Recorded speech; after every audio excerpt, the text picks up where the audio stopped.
Hello everyone, इस video में हम लोग एक्स क्यूब का इंटीग्रल फाइंड करेंगे। तो इंटीग्रल फाइंड करेंगे, lower and upper dark box integral find करना है इसका हमें। तो हम सबसे पहले क्या करते हैं, यहाँ पे देखो, पहले देखते हैं कि इंटरवल क्या दिया हुआ है। इंटरवल दिया हुआ है 0 to b, ठीक है। तो इसका हम क्या निकालेंगे, इसका हम निकालेंगे पार्टीशन। तो पार्टीशन कैसे बनेगा, पार्टीशन कुछ इस तरह से बनेगा कि b को हम, इसकी जो लेंथ है वो क्या हो गया, 0 माइनस बी माइनस 0 होगा। उसको हम n पार्ट में डिवाइड करेंगे, इसका मतलब b बाई एन। तो हर एक पार्ट जो होगा वो b बाई एन होगा। तो इसका मतलब कुछ इस तरह से बनेगा 0, b by n, 2b by n, 3b by n, ऐसे जाएगा। तो यहाँ पे बीच में क्या आएगा, b by n, and then आगे जाके यहाँ पे b आ जाएगा, ठीक है। तो इस तरह से ये पूरा फॉर्मेशन बनेगी। ओके, तो ये पार्टीशंस हमारे हैं। इस पार्टीशंस में आप देखो, ये हमारा क्या है, ये पहला इंटरवल है, ये हमारा क्या है, दूसरा इंटरवल है, ये हमारा क्या है, तीसरा इंटरवल है, ये हमारा क्या है, ऐसे से। और ये इसके पास जो इंटरवल आएगा, यानी कि यहाँ पे क्या आएगा, यहाँ पे आएगा k minus 1 b by n, है ना। तो ये वाला इंटरवल जो होगा आई के होगा। तो अगर हम इंटरवल की बात करें तो इंटरवल कुछ इस तरह से है। हर एक इंटरवल को हम ऐसे रिप्रेजेंट कर सकते हैं,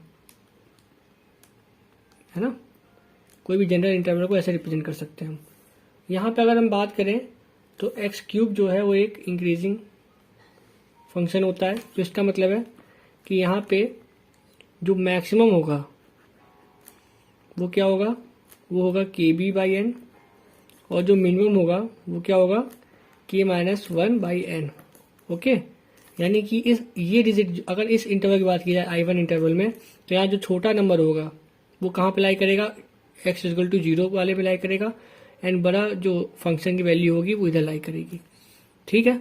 अब समझते हैं कि कैसे हम अपर एंड लोअर इंटीग्रल फाइंड करेंगे। तो सबसे पहले क्या फाइंड करते हैं, अपर सम। अपर सम का फॉर्मूला क्या होता है, अपर सम का फॉर्मूला होता है समेशन ऑफ मैक्सिमम वैल्यू, यानी कि इसको कहते हैं हम सुप्रीमम ऑफ फंक्शन की सुप्रीमम वैल्यू। और वो फंक्शन हर एक इंटरवल का बोल रहा है, ठीक है। हर एक इंटरवल में, यानी हर एक इंटरवल में जो फंक्शन लाई कर रहा है उसकी जो मैक्सिमम वैल्यू है उसको हम इससे रिप्रेजेंट करते हैं, into theta x. Theta x क्या है, थीटा एक्स जो है हमारा क्या है, लेंथ ऑफ पार्टीशन है, लेंथ ऑफ पार्टीशन। यानी कि देखो, ये हमारे पार्टीशंस हैं। इसमें अगर लेंथ बोला जाए, लेंथ ऑफ पार्टीशन क्या है, तो किसी भी इंटरवल की जो लेंथ है वो होता है लेंथ ऑफ पार्टीशन। यानी कि इसकी लेंथ क्या होगी, इसकी लेंथ हम कैसे निकाल सकते हैं, निकाल सकते हैं के बी बाई एन माइनस के माइनस, है ना, इस तरह से निकाल सकते हैं हम। यहाँ पे ये बी होगा यहाँ पे, ठीक है। तो ये इसकी लेंथ हो जाएगी। तो कोई भी पार्टीशन की लेंथ देखो, यहाँ पे अगर देखा जाए इधर पे, तो यहाँ पे पार्टीशन की लेंथ क्या है, अगर हम देखें तो यहाँ पे पार्टीशन की लेंथ क्या है, बी बाई एन है। हमें दिख रहा है यहाँ पे बी बाई एन है, लेकिन अगर आपको निकालना ही है तो आप ऐसे निकाल सकते हो। कैसे कर सकते हो कि ये क्या है, एक जनरल इंटरवल है, ठीक है। तो इसकी अगर हम लेंथ निकालें तो कैसे आएगा, कुछ इस तरह से हम निकाल सकते हो। अब इसको सॉल्व किया हमने,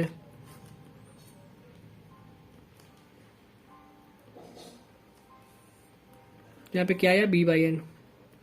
तो क्योंकि ये एक जनरल इंटरवल की बात हो रही है, तो इसका मतलब है कि ये जो लेंथ है वो हर एक इंटरवल के लिए ट्रू होगी। तो इसका मतलब कि हर एक इंटरवल जो है यहाँ पे, उसका जो गैप है, जो लेंथ है, वो क्या है, बी बाई एन है, ठीक है। सो अब हम क्या करेंगे, हम हर एक, यहाँ पे देखो ये जो आई होता है, i is equal to 1 to n। ये 1 to n का मतलब क्या है कि फर्स्ट इंटरवल हो गया, सेकेंड इंटरवल का सम, थर्ड इंटरवल का सम, फोर्थ इंटरवल सम, इन सबका सम करना है हमें। तो सबसे पहले इंटरवल का देखते हैं, फर्स्ट इंटरवल का देखते हैं। तो हम क्या करेंगे, फर्स्ट इंटरवल का अगर निकालेंगे तो कुछ इस तरह से निकालेंगे, सेकेंड इंटरवल निकालेंगे कुछ इस तरह से निकालेंगे, थर्ड इंटरवल निकालेंगे कुछ इस तरह से निकालेंगे, ऐसे सो ऑन, ठीक है। तो इसका मतलब क्या है कि फर्स्ट इंटरवल की जो मैक्सिमम वैल्यू है, यहाँ पे अगर हम देखें तो फर्स्ट इंटरवल जो है वो ये है 0 एंड बी बाई एन वाला। तो उसमें जो मैक्सिमम वैल्यू है वो क्या है, बी बाई एन, और जो गैप है, जो लेंथ है पार्टीशन की, वो तो बी बाई एन ही है, तो ये बी बाई एन लिख देंगे। उसी तरह सेकेंड वाले इंटरवल की बात की जाए तो सेकेंड वाले इंटरवल में देखा जाए तो जो मैक्सिमम वैल्यू है वो क्या है, 2b/n है, 2b/n। और ये जो गैप है उसका क्या वैल्यू है, b/n कांस्टेंट रहेगी। अच्छा 2b/n क्यों आया, अगर आपको समझ नहीं आ रहा है बता दे रहा। 2b/n ऐसे आया, मैंने यहाँ पे क्या बोला है कि जो हमारा जो ये एक्स क्यूब है वो एक इंक्रीजिंग फंक्शन है। इसका मतलब है इंक्रीजिंग फंक्शन का मतलब ये होता है कि जैसे कि ये एक इंक्रीजिंग फंक्शन है ऐसे, ठीक है, मान लो ये जो है एक इंक्रीजिंग फंक्शन है, तो यहाँ पे अगर ये x1 है और यहाँ पे अगर x2 है, तो साफ साफ बात है कि अगर x1 से बड़ा x2 है तो जो f(x2) होगा, यानी कि ये जो वैल्यू होगी f(x2) वो किससे बड़ी होगी, f(x1) से, है ना। तो इसका मतलब है कि जो बड़ी वैल्यू है वो यहाँ पे लाई करेगी, छोटी वैल्यू यहाँ पे लाई करेगी। तो किसी भी इंटरवल के लिए बोल दो जो बड़ी वाली वैल्यूज हैं वो कहाँ पे लाई करेंगी, यहाँ पे लाई करेगी, यहाँ पे लाई करेगी, है ना, हर एक इंटरवल के हिसाब से बोल रहा हूँ। इसीलिए यहाँ पे 2b/n जो है वो मैक्सिमम वैल्यू है। ओके, अब नेक्स्ट इंटरवल में देखा जाए, नेक्स्ट इंटरवल क्या है, नेक्स्ट इंटरवल है 2b/n, 3b/n। तो इसमें जो मैक्सिमम वैल्यू हो ये होगी, तो इसको यहाँ पे लिख दो 3b/n इंटू b/n। तो ऐसे सो ऑन करेगा, n टाइम्स करेगा, ठीक है, मिक्स ना करो इन सब चीज़ों को, ठीक। तो अब यहाँ पे क्या करेंगे हम, यहाँ पे आप देख सकते हो, यहाँ पे हम कॉमन क्या ले सकते हैं, b²n² कॉमन ले सकते हैं। तो पहले वाले में क्या बचेगा 1, दूसरे वाले में देखो ये बच जाएगा, बाकी सब चला जाएगा कॉमन में, फिर 3 एंड सो ऑन ऐसे जाएगा, ठीक है। अब देखो यहाँ पे एक चीज़ हम लोग करना भूल गए हैं, वो चीज़ ये है कि यहाँ पे जो ये m है, m वो क्या होता है, वो होता है हमारा fx सुप्रीमम, fx है ना, वो fx होता है, ठीक है। तो fx का मतलब ये है कि फंक्शन होगा वो, है ना, फंक्शन। तो इसका मतलब यहाँ पे फंक्शन क्या है, फंक्शन यहाँ पे है x3, ठीक है, x3 है। तो इसका मतलब है कि यहाँ पे जो b/n है ना उसकी जगह क्या होगा, यहाँ पे ये होगा। अब मैं समझाता हूँ कैसे, देखो x = यहाँ पे देखो, पहले हम देखते हैं इंटरवल, पहला इंटरवल क्या है 0 से b/n, ठीक है। इस इंटरवल में जो बड़ी वैल्यू आएगी वो कहाँ पे आएगी, यहाँ पे आएगी। क्यों आएगी, क्योंकि इंक्रीजिंग फंक्शन है, ठीक है, x = अब यहाँ पे फंक्शन हमें क्या दिया गया है, फंक्शन दिया गया है x3। तो जब इसको यहाँ पे पुट करेंगे तो यहाँ पे फंक्शन की वैल्यू क्या आएगी, b/n³ आएगी। तो इसका मतलब यहाँ पे हम क्या लिखेंगे, b/n³। उसी तरह यहाँ पे क्या होगा, यहाँ पे होगा इसका क्यूब होगा, यहाँ पे क्या होगा, इसका क्यूब होगा। तो कॉमन क्या होगा, कॉमन होगा b⁴ और n⁴, ठीक है। तो यहाँ पे क्या आएगा 1, यहाँ पे क्या आएगा 2³ आएगा, यहाँ पे आएगा 3³ एंड ऐसे सो ऑन ऐसे जाता रहेगा। तो आप समझ रहे हो ना, यहाँ पे मैंने b/n³ क्यों लिखा। अब देखो यही सेम चीज़ है, यहाँ पे मान लो कि फंक्शन x³ नहीं होता, यहाँ पे फंक्शन क्या होता, x² होता, तब यहाँ पे क्या हो जाता, x² होता, तो यहाँ पे क्या होता, b²/n² हो जाता। क्यों हो जाता, क्योंकि देखो भाई इंटरवल की वैल्यू तो सेम ही है, लेकिन फंक्शन पे डिपेंड कर रहा है ना कि मैक्सिमम क्या होगा। क्योंकि देखो mi क्या होता है, mi होता है सुप्रीमम ऑफ fx, जहाँ पे x बिलोंग्स करता है इंटरवल में। तो इंटरवल की हम बोल रहे हैं कि मैक्सिमम वैल्यू क्या है, कहाँ पे लाई करेगी, b/n पे लाई करेगी। फर्स्ट इंटरवल की बात कर रहा हूँ मैं, है ना, फर्स्ट इंटरवल की बात कर रहा हूँ, फर्स्ट इंटरवल में b/n पर लाई करेगी। फिर मैंने क्या किया, b/n को इसमें पुट किया, तो क्या आया यहाँ पे आया x b/b³ n³। Second value जो है सेकेंड इंटरवल में कहाँ पे लाई करेगी, 2b/n पे लाई करेगी। तो यहाँ पे मैंने पुट किया, तो क्या आया यहाँ पे 2³ इंटू b³/n³, ठीक है। तो इस तरह से वैल्यूज निकालते हैं। अब आपको समझ में आ गया होगा, तो इसको मैं मिटा देता हूँ।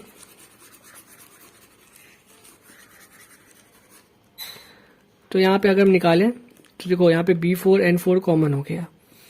अब ये जो होता है इसका आपको याद करना पड़ेगा आपको खुद से कि सम ऑफ क्यूब नंबर्स का क्या होता है, अगर इसकी जगह यहाँ पे 1 स्क्वायर होता, 2 स्क्वायर होता, 3 स्क्वायर होता, इनके सम को क्या लिख सकते हैं हम जनरल फॉर्म में, तो आपको याद रखना पड़ेगा। देखो यहाँ पे मैंने लिखा हुआ है कि जो सम ऑफ क्यूब वाले नंबर्स होते हैं उनका अगर सम किया जाए तो उनका जो जनरल फॉर्म आता है वो कुछ इस तरह से आता है। ठीक है, तो इसको यहाँ पे हम लिख देंगे कि यहाँ पे क्या हो जाएगा, यहाँ पे हो जाएगा एन स्क्वायर एन प्लस 1 का होल स्क्वायर बाई 4। अब इसको थोड़ा सॉल्व कर देना है हमें। तो देखो ये हमारा क्या आ गया, ये हमारा आ गया अपर सम आ गया। ठीक है, हमें क्या निकालना है, हमें अब निकालना है यहाँ पे लोअर सम। ठीक है, लोअर सम निकालना है, तो लोअर सम निकालेंगे। लोअर सम में क्या होता है formula, summation i equal to 1 to n, यहाँ पे स्मॉलेस्ट वैल्यू यानी कि मिनिमम लेते हैं, इन्फीमम लेते हैं, इन्फीमम। वहाँ पे क्या लेते थे, सुप्रीमम, यहाँ पे लेते थे इन्फीमम, इंटू थीटा एक्स। देखो थीटा एक्स तो सेम है, b बाई एन होगा।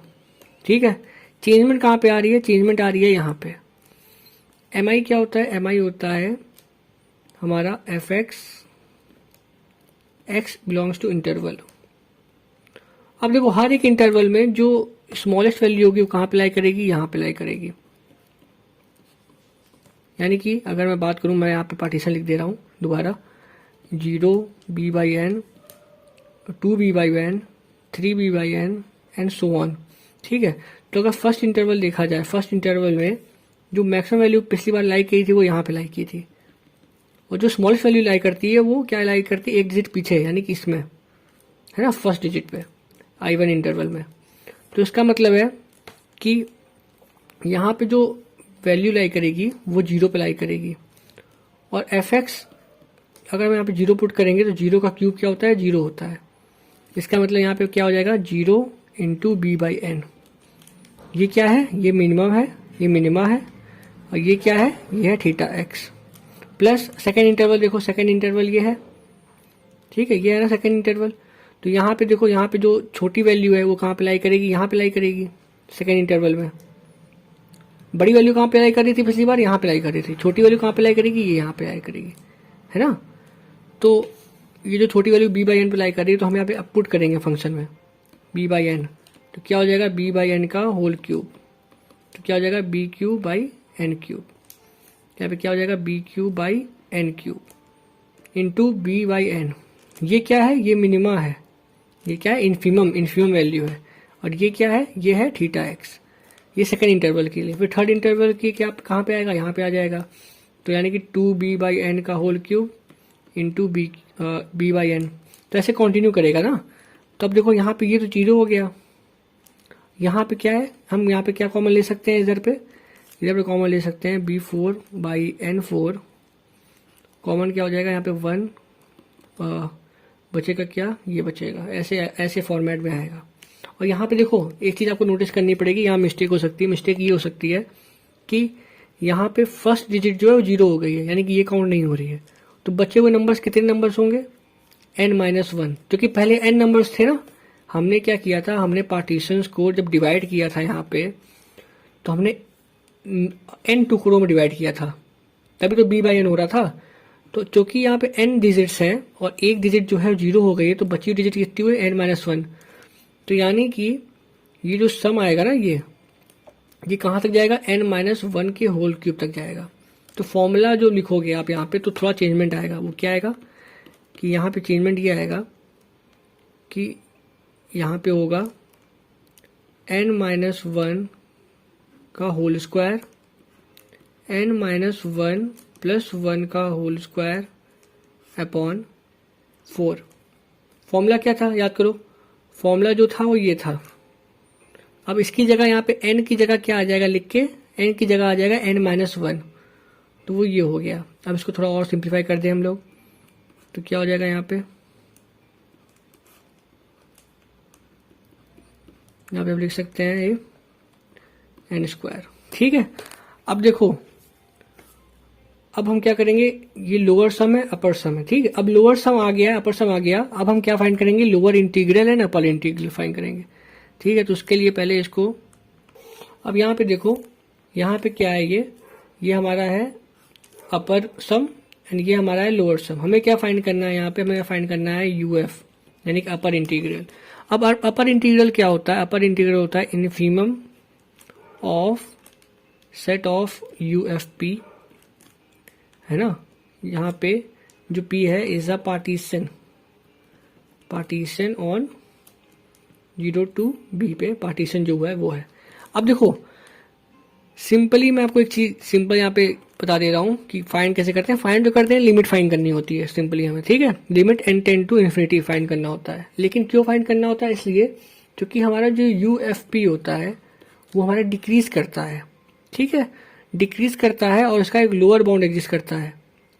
तो इसका मतलब है कि अगर हम लिमिट फाइंड करेंगे तो लिमिट का मतलब क्या होता है कि अगर फंक्शन डिक्रीज कर रहा है तो लिमिट क्या बताता है कि लास्ट पॉइंट क्या है वहां पे। अगर इंक्रीज कर रहा है तो बताता है कि आखिरी पॉइंट क्या है उसका।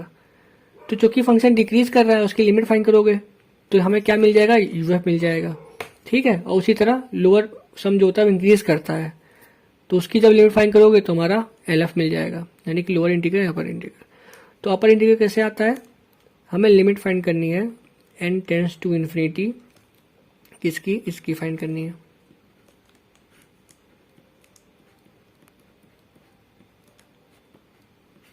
कैसे फाइंड करेंगे? सिंपली इसको थोड़ा सिंप्लीफाई कर लेते हैं, इस चीज को थोड़ा सिंप्लीफाई कर लेते हैं। कैसे? यहाँ पे ये कट जाएगा तो क्या होगा यहाँ पे b4/4 और ये जो n स्क्वायर बचेगा ना इसको इसमें डिवाइड कर देंगे। यानी देखो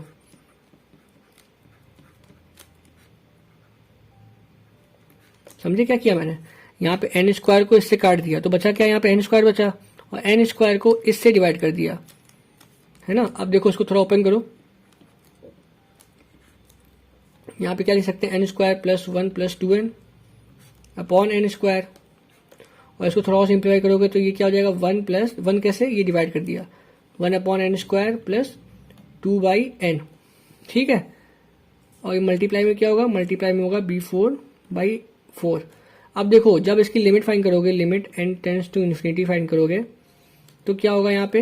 भाई ये तो 0 हो जाएगा, ये भी 0 हो जाएगा, बचेगा क्या? बचेगा यहाँ पे ये। तो जब मल्टीप्लाई करोगे तो b4/4 आ जाएगा, ये आंसर आ जाएगा। सिंपली आप अगर आप ये नहीं कर पा रहे हो तो एल हॉस्पिटल रूल लगा लो। एल हॉस्पिटल रूल में क्या होता है? ऊपर डिफ्रेंशिएशन फाइंड करते हैं, नीचे डिफ्रेंशिएशन फाइंड करते हैं। कब तक फाइंड करनी होती है डिफ्रेंशिएशन? जब तक नीचे वाला 1 ना आ जाए, है ना, 0 जो होता है वो हट ना जाए तब तक, ठीक है। उसी तरह यहाँ पे हम क्या करना है? हमें लिमिट फाइंड करनी है। यहाँ पे हमें लिमिट फाइंड करनी है n टेंड्स टू इन्फिनिटी इसकी, ठीक है। तो यहाँ पे सिंपल वे में वही सेम फंडा हम लोग यूज करेंगे, सेम फंडा। यहाँ पे इसको काट देंगे, 2 बचेगा, फिर ये b4/4 को बाहर ले लो, इसको इससे डिवाइड करो। यहाँ पे क्या है? n square minus 2n plus 1 upon n square and then divide जब करेंगे तो यहाँ पे क्या होगा? b4/4, यहाँ पे होगा 1 minus 2/n plus 1/n square, ठीक है।